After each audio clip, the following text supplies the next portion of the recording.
मुसलमानों के बीच हिंदू धर्म के एक नेता श्री मोहन जी को बुलाया गया और श्री मोहन जी ने अपने भाषण के दौरान ये कहा कि मुझे बचपन से अज़ान की आवाज़ बहुत अच्छी लगती थी। श्री मोहन जी ने कहा कि बचपन में हमारे एक पड़ोस में एक मुस्लिम फैमिली रहती थी, जहाँ पे हम लोग ईद में सेवइयाँ खाते थे। तालियों की गड़गड़ाहट शुरू।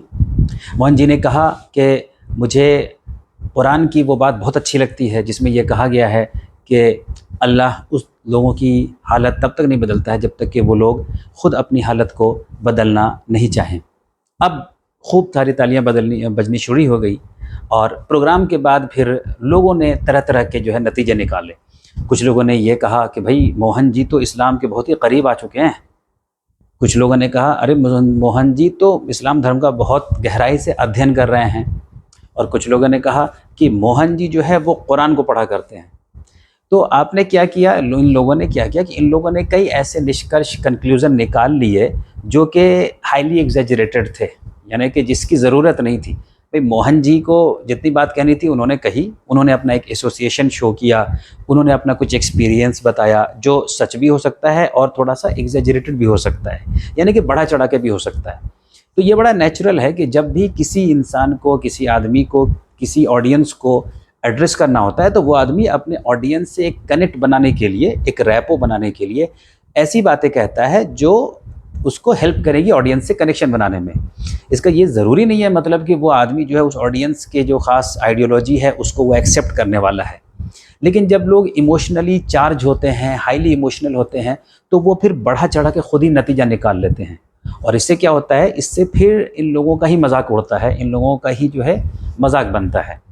अब आप सोचिए ना कि अगर किसी क्रिश्चियन प्रीस्ट को बुलाया जाएगा किसी ऐसे प्रोग्राम में एड्रेस करने के लिए जहाँ पे कि ऑडियंस बुद्धिस्ट हो या जैनीज़ हों, तो जाहिर सी बात है वो प्रीस्ट ऐसी बात करेंगे जो उनके अपने एक्सपीरियंस के हिसाब से, उनके नॉलेज के हिसाब से उस ऑडियंस से कनेक्ट बनाने में हेल्प करेगी, मदद करेगी।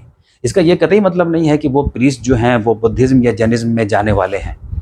आप खुद ही सोचिए कि अगर किसी मुसलमान को बुलाया जाए किसी क्रिश्चियंस के प्रोग्राम में बोलने के लिए, तो जाहिर सी बात है वो मुसलमान बाइबल की बात या क्रिश्चियनिटी और इस्लाम की सिमिलरिटीज़ की बात करेगा, ये बताने के लिए कि वो कितना कनेक्टेड है या नॉलेजेबल है क्रिश्चियन कम्युनिटी के रिस्पेक्ट में।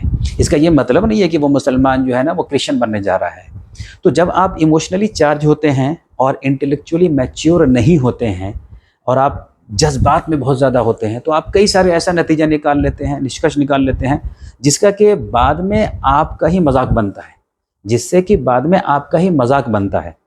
फॉर एग्ज़ाम्पल कुछ साल पहले की बात है, इंडियन फिल्म इंडस्ट्री के सुपरस्टार आमिर खान हज करने के लिए गए थे सऊदी अरब अपनी माँ को लेकर के।